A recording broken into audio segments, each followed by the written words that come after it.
स्वागत है आप सभी का बिग डिबेट में। नमस्कार, आपके साथ में हूं अंकुश वाजपेयी। मध्य प्रदेश में सीडी पर सियासत थमती नजर नहीं आ रही है।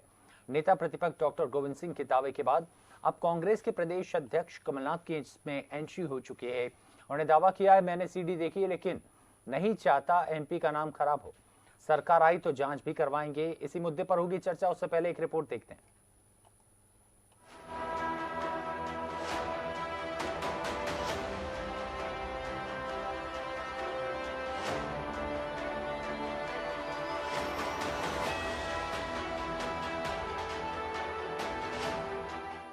एमपी में सीडी की सियासत कब थमेगी, ये एमपी की सियासत में यक्ष प्रश्न बना हुआ है, क्योंकि सीडी को लेकर नेता प्रतिपक्ष गोविंद सिंह ने बड़ा दावा कर सियासत में हलचल तो मचा दी और अब उसी को लेकर रोज बयानबाजियों का दौर चल रहा है।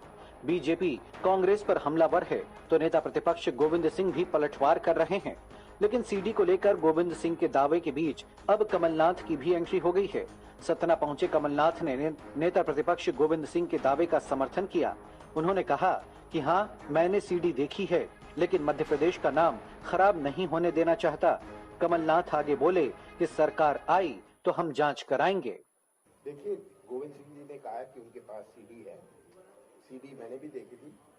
15 महीने में जब अपनी सरकार थी, 2.5 महीने आचार संहिता और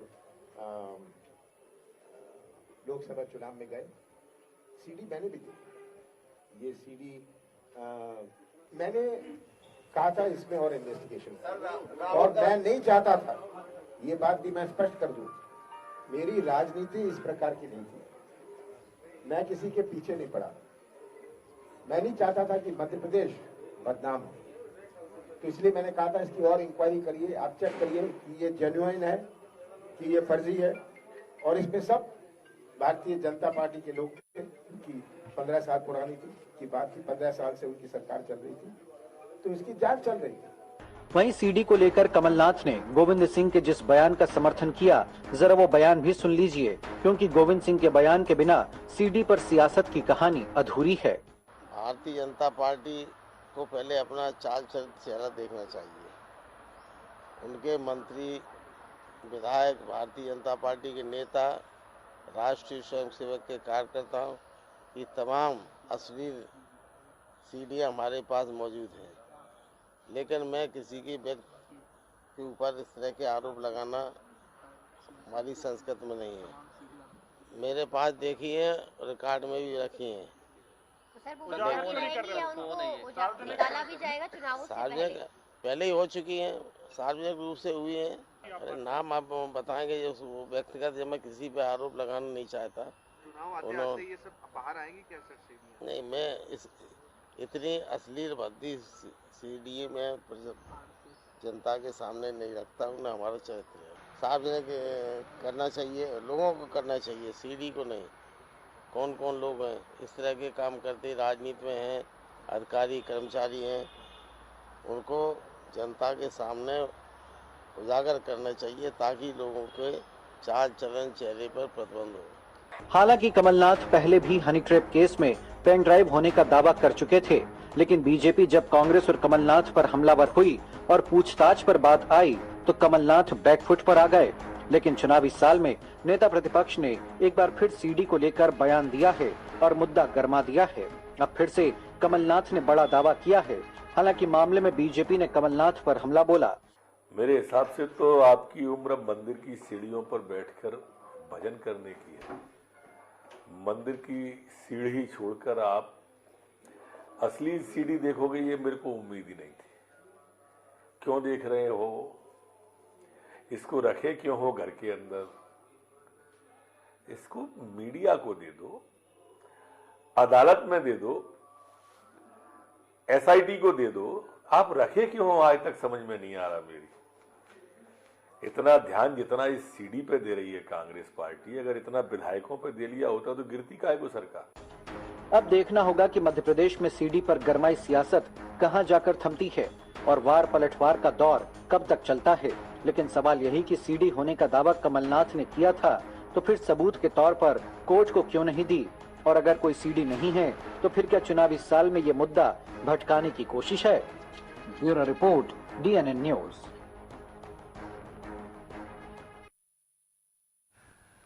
चलिए इसी मुद्दे पर हम यहाँ पर चर्चा करेंगे। 3 मेहमान जुड़ चुके हैं, परिचय आपसे करवा देते हैं।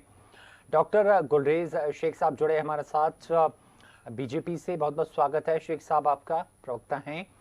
वरिष्ठ पत्रकार राजेश जौहरी साहब जुड़े हैं, आपका भी स्वागत करते हैं। और हमारे साथ अमित तावरे भी जुड़ चुके हैं कांग्रेस से, आपका भी स्वागत करते हैं। अमित जी, शुरुआत तो आज आपसे होगी, क्योंकि जो दावे पिछले 2 दिनों से किए जा रहे हैं उसको लेकर मध्य प्रदेश में सियासत गर्मा रही है। नरोत्तम जी तो 2 दिन से लगातार पलटवार कर रहे हैं कि आपके पास सीडी है, आप देख रहे हैं, आपकी ऐसी उम्र नहीं। लेकिन ये किस तरह से देखा जाए, वाकई में है तो सामने लाइए ना और सबूत दिखाइए, ये उनका सवाल है।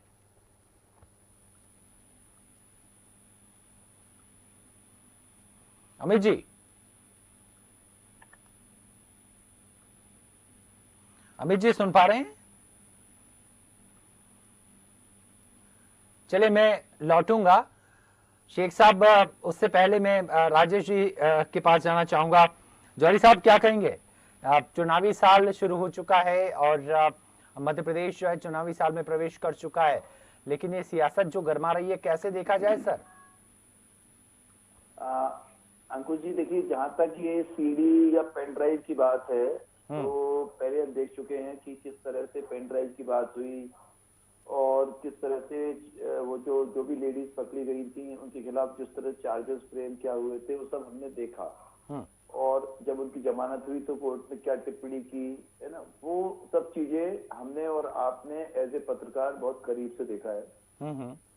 बात ये है कि आज कमलनाथ जी कह रहे हैं कि वो मैं राज्य का नाम खराब नहीं होने देना चाहता, इसलिए उसको बाहर नहीं ला रहा हूँ। पर दूसरी बात वो ये कह रहे हैं कि हमारी सरकार आएगी तो जांच करवाऊंगा, तो तब नाम खराब नहीं होगा। मुद्दा ये है नाम खराब आपके पास कुछ है भी कि नहीं है। और हमारा ये कहना है अब देखिए, हमको बीजेपी से कोई लेना देना नहीं है। फिर पत्रकारिता जो है, पत्रकारिता वाला पत्रकार वाला खून जो है वो फिर खोलने लगता है इनकी बात से, क्योंकि इन्होंने, तुम कह रहे हो तुम्हारे पास एविडेंस है, तुम्हारे पास सीडी है, तुम्हारे पास इसके खिलाफ है, उसके खिलाफ है, आरएसएस के नेता हैं, उसके नेता हैं, बीजेपी के नेता हैं। ठीक है सर। तो जीतू सोनी जो संध्या लोक स्वामी के संपादक थे वो यही तो कर रहे थे, वो एक एक करके सबका नाम उजागर करते जा रहे थे, एक एक करके हर दिन कह रहे थे कि कल इसका खुलासा करूंगा और उसका कर दे रहे थे, हर दिन फिर एविडेंस हर चीज दे रहे थे। वो उसके यूट्यूब चैनल पे भी डाल रहे थे, बिल्कुल बिल्कुल, उसकी क्लिपिंग्स, और अखबार में भी छाप रहे थे और विद अथॉरिटी। ऐसा नहीं है कि कोई कहीं पीछे हट रहा था, वो सब चीज। तो आपने उनको क्यों मना कर दिया? क्यों उसके खिलाफ अचानक 50 मुकदमे हुए 24 घंटे में उसके खिलाफ? ठीक है सर। उसकी पूरी जिंदगी खत्म कर दी और लोकतंत्र के चौथे स्तंभ यानी पत्रकारिता को, अखबार के ऑफिस को इसलिए तोड़ दिया गया कि वो अखबार दोबारा न छपे। उसकी लाइटें बंद कर दी गई, हमको इमरजेंसी की याद दिला दी गई, जिस तरह से इमरजेंसी में आधी रात को जाके अधिकारियों ने लाइटें बंद कर दी थी और अखबार बंद कर दिए थे। वही काम कमलनाथ जी ने उस समय किया। और गुस्सा सिर्फ इसी बात पे आ रही है, जैसे ही ये लोग ये वाली बात करते हैं सीडी वाली, उस समय गुस्सा सिर्फ इस बात पे आती है, चलो जीतू सोनी गलत होगा, उसके कुछ काले कारनामे होंगे, कुछ जो भी कुछ होगा, पर अखबार जिससे कम से कम 50-60 लोग 70 लोग डायरेक्टली जुड़े थे और लगभग 500 लोग इनडायरेक्टली जुड़े थे, जो उसके एजेंट थे जो गाँव में, उन 500 लोगों की आपने रोजी रोटी पे संकट खड़ा कर दिया। और आप जिस अभिव्यक्ति की आजादी की बात करते हैं, आपने उस अभिव्यक्ति की आजादी को ही छीन लिया और उस अखबार को का जो ऑफिस है उसको बुलडोजर से तोड़ दिया, उसके चलो उसका घर तोड़ दिया, हमें चिंता नहीं है। अब इसमें एक बात है, बीजेपी की भी गलती है। आज नरोत्तम मिश्रा जी गृह मंत्री है, उनको एफआईआर करनी चाहिए। और एफआईआर में कल भी अपनी किसी चैनल पे बात हुई थी यही वाली, कि जरूरी नहीं है कि कोई फरियादी आए, आपने उस बयान को लेके आप सुओ मोटो उस पे एफआईआर करें, गोविंद सिंह जी से बयान ले और उस पर मुकदमा, मतलब उसमें आगे की जांच करें, उनके पास सीडी हो तो उनसे जब्त करें, नहीं हो तो उनके खिलाफ कार्रवाई करें। यानी जो आरोप लगाए जा रहे हैं उसके खिलाफ कोर्ट में भी जाएं। मतलब बीजेपी कांग्रेस क्या जनता को क्या बेवकूफ समझ रही है क्या कि ये लोग कुछ भी बातें करते रहेंगे और हम सुनते रहेंगे और समझते रहेंगे? इनको नरोत्तम मिश्रा जी इतने अच्छे अच्छे डायलॉग बोलते हैं, तो आप अपना काम क्यों नहीं कर रहे हो? आपको इतना बड़ा मौका दिया उन्होंने, तुरंत मुकदमा दर्ज करो। लेकिन ये सवाल इसलिए जौहरी साहब, अभी तो 2 दिनों से ये मुकदमा जो मुद्दा उठा हुआ है वो गर्म है सर, हो सकता है आने वाले वक्त में डॉक्टर मिश्रा जी वो भी करे। बहरहाल मैं यहाँ पर लौटूंगा। अमित जी सुन पा रहे मुझे? अमित जी? हाँ, मुझे आवाज आ रही है। जी जी। अमित जी, क्या कमलनाथ जी की एंट्री हो गई है सीडी कांड में, लेकिन सवाल तमाम उठ रहे हैं। जौहरी साहब का कहना है कि वाकई में ऐसा कुछ नहीं है तो कोर्ट जाना चाहिए, लेकिन मेरा यह सवाल है कि वाकई में ऐसा कुछ है जिसको लेकर सियासत गर्मा रही है पिछले 2 से 3 दिनों की, जहां तक बात करें, क्योंकि डॉक्टर गोविंद सिंह जी, उनके बाद कमलनाथ जी की एंट्री हो जाती है और मध्य प्रदेश की सियासत में हंगामा। देखिए, गोविंद सिंह जी वरिष्ठ नेता हैं और मुझे लगता है जितना उनका संवैधानिक ज्ञान है, मुझे लगता है कि बहुत लंबे वर्षों का उनको अनुभव है और यदि उन्होंने कोई बात कही है तो गंभीरता के साथ कही है। और जिस तरीके से बीडी शर्मा जी ने कहा था, तो उन्होंने कहा था कि घर आइए, आपका स्वागत करूंगा और आपको दिखाएंगे, और यदि मैंने कुछ गलत बात करी है तो सरकार मेरे ऊपर कार्रवाई करे, मेरे ऊपर एफआईआर करे। स्पष्ट तो कहा है उन्होंने सारी बातें। कमलनाथ जी की एंट्री हो चुकी है ना कि मैंने भी सीडी देखी है, सवाल तो वही उठ रहा ना सर अमित जी। देखिए, जब कोई पार्टी की सरकार होती है और मुख्यमंत्री होते हैं तो सारी चीजें होती हैं, और यदि कमलनाथ जी ने इसमें कोई बात कही है तो निश्चित तौर पर कांग्रेस पार्टी और कांग्रेस पार्टी के नेता इस तरीके के नहीं है कि किस झूठी या कोई गफ्फाजी वाली बातें करें। दोनों नेता सीनियर नेता हैं, कोई बात कही है तो कोई मजाक में कोई बात नहीं कही है, गंभीरतापूर्वक बात कही है। और भारतीय जनता पार्टी के नेताओं को आखिर क्या दिक्कत है? बीडी शर्मा जी सत्ताधारी पार्टी के प्रदेश अध्यक्ष हैं, इतनी ज्यादा उनको वो है तो उनको जाना चाहिए गोविंद सिंह जी के पास और देख लेना चाहिए। अब चूंकि कांग्रेसी सरकार ऐसे संस्कार ऐसे नहीं है कि उसको ओपनली सारी चीजें करे और मध्य प्रदेश के राजनीति का चरित्र हनन करें, इस तरीके की बात नहीं है। चलिए, शेख साहब का भी कमेंट यहाँ पर ले लेता हूँ।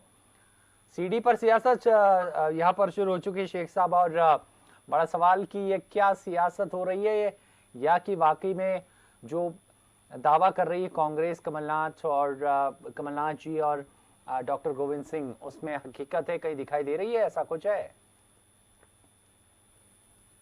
ये लोग आप ये समझिए वाजपेयी जी कि इस प्रकार की चीजें ये लंबे अरसे से बोलते आए हैं। खुद कमलनाथ जी ने एक पेन ड्राइव का जिक्र किया था, और जब एजेंसियां बुलाती हैं तो कमलनाथ जी खुद गायब हो जाते हैं, खुद बगले झांकने शुरू करते हैं। तो इसका मतलब यह हुआ कि ये पॉलिटिकल सीडी है। और वैसे दूसरी सीडीओ की जहां तक कांग्रेसी बात कर रहे हैं कि हमने देखी है, तो सब जानते हैं कि हाथ में कांच का गिलास लिए शाम को कौन सी सीढ़ियां देखते हैं कांग्रेसी, इनका चरित्र सब जानते हैं। लेकिन मैं एक बात चैलेंज के रूप में 2 दिन से इन लोगों को कह रहा हूँ कि यदि आपके पास हो तो आप मीडिया में भी मत जाए, आप कहीं मत जाए, आप एक काम करें, गूगल ड्राइव में डालकर उसकी लिंक आपके मध्य प्रदेश कांग्रेस के ट्विटर हैंडल पे डाल दें। देखिए, कुछ हो तो बात है ना, यही तो बात है कि भूत आया, हम भूत से डरा रहे हैं, लेकिन भूत तो कुछ पता ही नहीं है। ठीक है, अभी ना आप नाम लेते हो, ना आप दिखाते हो, आप बोलिए ना। हम तो चैलेंज कर रहे हैं, आप बोल रहे हो कि हमको मध्य प्रदेश की इज्जत खराब होगी। अरे भैया, हम तो चैलेंज कर रहे हैं, आपको चुनौती दे रहे हैं। तो ये फिजूल की बातें जनता समझने लगी है। इस तरह से बेवकूफ बनेगी नहीं। और मैं तो एक बार बोलूं, कुछ होता ना तो ये क्या पप्पू भी उछल उछल के दिखाता। काफी बड़ी बात कही है यहाँ पर शेख साहब आपने। जौहरी साहब क्या कहेंगे? देखिए अंकुश जी, फिर वही बात है। अब देखिए, आप ड्रामा देखिए, इसमें कांग्रेस चैलेंज कर रही है बीजेपी को, बीजेपी चैलेंज कर रही है कांग्रेस को। कांग्रेस कह रही है कि आप में दम, वैसे सही बात है, गोविंद सिंह जी ने तो बोला कि अगर ऐसा लगता है तो मेरे खिलाफ एफआईआर करो। और अब बीजेपी कह रही है, कांग्रेस को चैलेंज कर रही है कि आप गूगल ड्राइव पे डाल दो, और इस तरह की कई बातें हुई हैं। तो सवाल ये है कि ये दोनों पार्टियां ऐसी बातें करते रहेंगे और हम लोगों का टाइम पास ऐसे ही होता रहेगा, या फिर कुछ ठोस होगा इस मामले में? जौहरी साहब, मैं रोकना चाहूंगा, माफी भी चाहूंगा कि क्या ये चुनावी साल जो शुरू हो चुका है, इसको लेकर ये बार पलटवार का दौर शुरू हुआ है, या फिर मैं ये कहना चाहता हूँ, यही लग रहा है बस कि आपको अपना दोनों पार्टियों को अपने चुनावी वो चमकाना है। आप देखिए कि उस समय जीतू सोनी का इसलिए जिक्र बार बार आ रहा है कि जीतू सोनी ने एक बहुत बड़े आदमी का नाम लिया था, अब तो रिटायर भी हो गए वो, ठीक है, और उसमें उनका नाम लिया था, शायद मुख्य सचिव थे वो, है ना। तो उनका नाम लिया उसने कि कल इनकी, और उसने थोड़ा सा ट्रेलर दिखाया था और उसने कहा कल इनका पूरा पर्दाफाश करूंगा, और हर दिन कर रहा था वो आदमी, हर दिन ईमानदारी से कर रहा था, बिल्कुल ईमानदारी से। हो सकता है कहीं ब्लैकमेलिंग भी कर रहा हो वो, लेकिन दिखा तो रहा था ना जनता को, कि जनता को, लोगों को नंगा तो कर रहा था। तो अब क्या हुआ कि जीतू सोनी ने उस आदमी का नाम लिया, और जैसे उसका नाम लिया, आप सोचिए उसका 4-5 बजे उनका अखबार आता है, और रात को 10 बजे तो अपनी 10 बजे तो एसएसपी और कम से कम सारे एडिशनल एसपी, सारे डीएसपी, सारे टीआई मिलके उसको पकड़ना शुरू किया, और रात भर में उसको इतना बड़ा क्रिमिनल बना दिया कि दाऊद इब्राहिम के ऊपर भी इतने मुकदमे नहीं होंगे। आज तक वो आदमी बेचारा, जो भी, मतलब देखिए वो गलत था, सही था, लेकिन उसके साथ जो इन्होंने किया वो संवैधानिक तरीका नहीं था। इन्होंने अखबार की बिल्डिंग तोड़ी है। दर्द हमारा सिर्फ वही अखबार की बिल्डिंग तोड़ने का है। दर्द इस बात का है कि अखबार की लाइट काट दी कि अखबार ना निकले। फिर आप कौन सी जो है राजनीतिक स्वच्छता की बात करते हैं। और भाजपा और कांग्रेस दोनों से नाराजगी है कि भाजपा को आए हुए इतना समय हो गया, भाजपा ने भी उस अखबार के मालिक के बारे में कुछ नहीं किया। उसको, उसकी पूरी जिंदगी खराब हो गई, उसका पूरा परिवार रोड पे आ गया, लेकिन इन्होंने चिंता नहीं पाली। तो दोनों पार्टियों से इसी बात की नाराजगी है, ऐसे पत्रकार होते हुए, कि आप जनता को बेवकूफ ना समझें। आपको, भाजपा को ये चैलेंज है हमारा, तुरंत एफआईआर करे और आप उसमें सच्चाई जो है सामने आए। लेकिन शायद भाजपा डर रही है कि ऐसा ना हो सही में कोई सीडी हो। ये कारण हो सकता है। डॉक्टर शेख अपने दोस्त हैं, भाई हैं, लेकिन फिर भी ये बात सेंटिमेंट के साथ में बोली जा रही है। नहीं, पार्टियां तो जनता के लिए है सर, चाहे बीजेपी हो, कांग्रेस हो, और आप भी पत्रकार है सर, लंबा वक्त हो चुका है पत्रकारिता में, मैं भी पत्रकारिता ही कर रहा हूं काफी समय से, और निष्पक्ष पक्ष सभी को रखने का मौका भी देता हूं। अमित जी देखिए, बहुत बड़ी बात यहाँ पर राजेश जी ने की है, क्या कहेंगे? देखिए, वरिष्ठ पत्रकार हैं, हमारे बड़े भाई हैं, उन्होंने जो बात कही है वो कहीं ना कहीं सही है। सरकार को, जैसा कि गोविंद सिंह जी ने खुद भी कहा है कि यदि कोई गलत बात है, कुछ है, तो सरकार को चैलेंज किया है कि हिम्मत है तो मुझ पे एफआईआर दर्ज करके दिखाएं। जैसा कि भारतीय जनता पार्टी के नेता कह रहे थे कि पिछली बार भी कमलनाथ जी ने कहा था, और जब एजेंसियों ने बुलाया तो वो बंगले झांकने लगे। कमलनाथ जी का बयान लेने के लिए सरकारी एजेंसी जो है, उनके अधिकारी उनके बंगले गए थे और उन्होंने अपने बयान दिया था। और उसके बाद क्या हुआ, ये सरकार को बताना चाहिए। कमलनाथ जी क्या बताएंगे, सरकार को बताना चाहिए ना। नहीं, लेकिन सीडी पर जो सियासत चल रही है अमित जी, वो कब थमेगी? देखिए, ये तो सरकार किसकी है, लॉ एंड ऑर्डर और गृह विभाग किसके अंडर में, अब ये तो यही लोग बता सकते हैं। भाई आप समझिए इस बात को, ये गोविंद सिंह जी का एक लोकतांत्रिक हक है, संवैधानिक हक है। उन्होंने जो बात कही है, आज आप हैं, मैं हूं, या कोई भी व्यक्ति है, जरूरी नहीं है कि किसी मामले को ओपन किया जाए। यदि सरकार गंभीर है तो सरकार को उनसे पूछना चाहिए, और जैसा कि उन्होंने कहा है कि घर आइए दिखाएंगे, तो इनको एजेंसी भेजना चाहिए, या जो भी कुछ उन्होंने कहा है वो करना चाहिए। नहीं, लेकिन बीजेपी जिम्मेदारी है ना। नहीं, सरकार जो है वो तो सबूत मांग रही है, आप दे दीजिए ना अगर है तो। और उसी को लेकर कमलनाथ जी भी कह रहे मैंने भी सीडी देखी है, तो अब देखी है तो मैं तो ये कह रहा हूँ कि गोविंद सिंह जी ने कहा है ना, घर पर आइए, मैं स्वागत करूंगा, फूल माला पहनाऊंगा और आपको सारे सबूत भी दूंगा। अब इससे ज्यादा स्पष्ट और क्या कहेंगे गोविंद सिंह जी? शेख साहब क्या कहेंगे? न्योता तो पहले दे चुके हैं डॉक्टर गोविंद सिंह जी, लेकिन पहुंचे तो तब तो सबूत दिखाएंगे। नहीं, किसके पहुंचे आप बताओ ना मुझे। ये जो सवाल पूछा अमित तावरे जी ने कि डॉक्टर गोविंद सिंह जी किसके यहाँ पहुंचे? हाँ, नेता प्रतिपक्ष किसके यहाँ पहुंचे? हाँ, बताइए अमित जी। इन्होंने अमित जी बताइए, किसको बोला? अरे गोविंद सिंह जी ने कहा है कि आप मेरे घर आइए। किसको बोला? गोविंद सिंह जी ने किसको न्योता दिया, आप तो ये बताइए ना मुझे। ठीक है, इनको आप बयान सुनवा दीजिए गोविंद सिंह जी का, जो इनके प्रदेश अध्यक्ष को कहा है। आपने सुना वाजपेयी जी, आपने सुना? नहीं, आज अभी तो जो हमारा डिबेट का टॉपिक है सर, वो गोविंद सिंह जी के तो बयान हमने नहीं सुना है, लेकिन नहीं सुना ना, किसी ने नहीं सुना। अच्छा, इसलिए कह रहा हूँ। ठीक है, बिल्कुल बोलिए फिर जी। तो किसी ने ये फिजूल की छोटी बातें कर रहे हैं ये।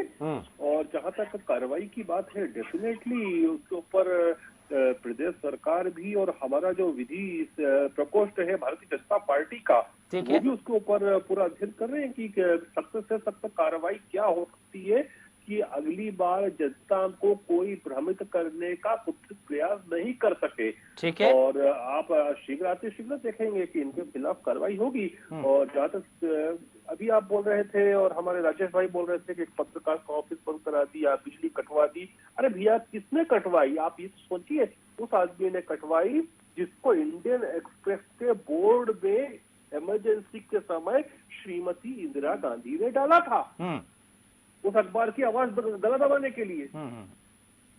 और थोड़ा सा ये भी मैं एक बार कंफर्मेशन चाहता हूँ, क्योंकि राजेश जौहरी जी जो है वो काफी पढ़ते लिखने वाले व्यक्ति, मैं अच्छी तरह से जानता हूँ इनको, लिखते भी काफी पुस्तकें हैं। ठीक है। तो जहां तक मुझे स्मरण है कि इंडियन एक्सप्रेस के जो ओनर थे उस समय उन्होंने पूछा था कि आजकल संजय गांधी को कौन सी सप्लाई करते हो, पहाड़ी करते हो कि कौन सी करते हो, कि मुसलमान करते हो कि कहाँ की करते हो, ये पूछो। ये हुआ था कि नहीं हुआ था राजेश जौहरी जी से? चलिए अब टॉपिक कुछ और है सर, शेख साहब। नहीं, ये सब वही लोग जोड़ रहे हैं। नहीं, टॉपिक दूसरा नहीं है, सब वही लोग वापस रिपीट हो रहे हैं। हाँ, नहीं सर, शेख साहब नहीं जान। चलिए मैं लौटूंगा शेख साहब।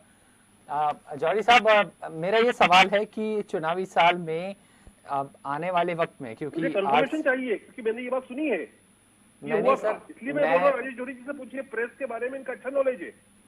नहीं बिल्कुल है सर, मेरी जितनी उम्र है उनको से ज्यादा एक्सपीरियंस है। एक बार मेरा कृपा करके पूछिए उनसे ये शब्द।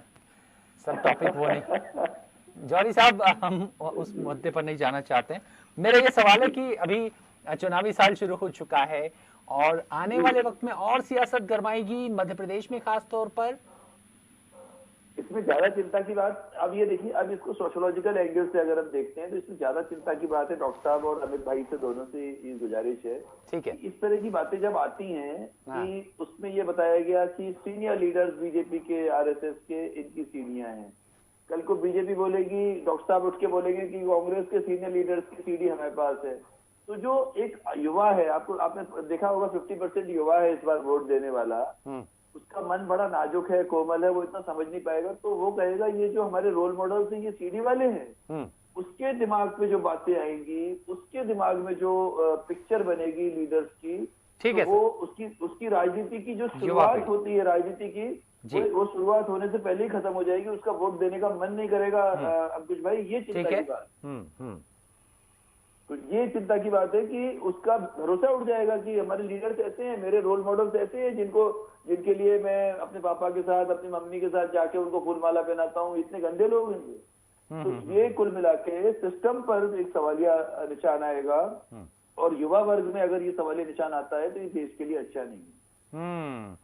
चलिए आखिरी कमेंट ले लेते हैं। अमित जी भी, अमित जी आखिरी कमेंट चाहूंगा, समय की कमी है, 2 मिनट का वक्त दे रहा हूं, और वही सवाल मेरा रहेगा कि क्या बाकी में अभी आने वाले वक्त में अगर हम सीडी की बात करें, क्योंकि आज हमारा मुद्दा यही था जिसको लेकर 2 से 3 दिनों की हम बात करें, तो सियासी गलियारों में मध्य प्रदेश में हलचल मची है। तो क्या आने वाले वक्त में, और क्योंकि सबूत की बात बीजेपी कर रही है, दीजिए सबूत, तो क्या वाकई में सबूत दिया जाएगा, और या फिर और भी नए नए मुद्दे निकलकर सामने आएंगे? क्योंकि सियासत में वार पलटवार का दौर शुरू से चलता रहा है। अमित जी देखिए, मुझे लगता है कि आने वाला चुनाव जो होगा वो ऐतिहासिक रण होगा मध्य प्रदेश में, और ये कोई मुद्दा या कोई वोट या इस तरह की कोई बात नहीं है ये। ठीक है, क्योंकि मध्य प्रदेश में ऑलरेडी इतने बड़े बड़े मुद्दे हैं, इतना बड़ा कलंक जो है वो भारतीय जनता पार्टी ने मध्य प्रदेश के ऊपर लगा दिया है अपने इतने लंबे वर्षों के कार्यकाल में, कि आदिवासी अत्याचार में, बाल अत्याचार में, और बेरोजगारी में, किसान दुर्दशा में, हर चीज में हम प्रथम 5 पर हैं। तो बहुत बड़े बड़े मुद्दे हैं। चाहे जैसा कि बड़े भाई ने कहा है कि आने वाले वक्त में युवा जो है वो भारी संख्या में वोट देगा, तो वो युवा इस बात पर वोट देगा कि जब शिवराज जी में पैदा हुआ था, जब आपने पहली बार मुख्यमंत्री पद की शपथ ली थी, आज मैं इतना बड़ा हो गया हूँ, मेरे माँ बाप ने अपने पूरे जीवन भर की कमाई लगा दी है मुझे डिग्री दिलाने में, और जब मैं डिग्री लेकर अपने कॉलेज से बाहर निकला हूँ तो ना मुझे भोपाल में नौकरी मिल रही है, ना जबलपुर में, ना इंदौर में, ना ग्वालियर में। आज मुझे रोती हुई आंखों से अपने बूढ़े माँ बाप को मध्य प्रदेश में छोड़कर जाना पड़ रहा है, दिल्ली, मुंबई, बेंगलोर, हैदराबाद। ठीक है, वो इस बात पर वोट करेगा। और रही बात आज के मुद्दे की, गोविंद सिंह जी ने स्पष्ट कहा है, सारे आप गूगल करके देख सकते हैं कि बीडी शर्मा जी को उन्होंने स्पष्ट तौर पर कहा है कि आप घर आइए और घर आकर सर आपको दिखा देंगे सारी चीजें। चलिए, बहरहाल बहुत बहुत शुक्रिया आपका अमित जी, जौहरी साहब और डॉक्टर गुरलेज शेख साहब हमारे साथ चर्चा में शामिल होने के लिए। बहरहाल सियासत तो गर्व है, सीडी की सियासत कब थमेगी, ये आज हमारा चर्चा का विषय था। और ये मध्य प्रदेश के लिहाज से काफ़ी अहम है, प्रश्न भी बना है, क्योंकि सीडी को लेकर डॉक्टर गोविंद सिंह ने बड़ा दावा किया, सियासत में हलचल पैदा हुई और उसी को लेकर बयानबाजियों का दौर चला, बीजेपी कांग्रेस पर हमलावर हुई। हालांकि जो नेता प्रतिपक्ष हैं उनके बयान के बाद, दावे के बाद प्रदेश अध्यक्ष कांग्रेस के वो भी खुद कह रहे हैं मैंने वो सीडी देखी है। लेकिन चुनावी साल में सियासत जो गर्मा रही है, इसे किस दिशा में देखा जाए, ये भी बड़ा सवाल है। बहरहाल देखना होगा आने वाले वक्त में इस पूरे मामले को लेकर क्या कुछ देखने को मिलता है। फिलहाल हमारी खास पेशकश में इतना ही। जीएनएन पर खबरें लगातार जारी हैं। नमस्कार।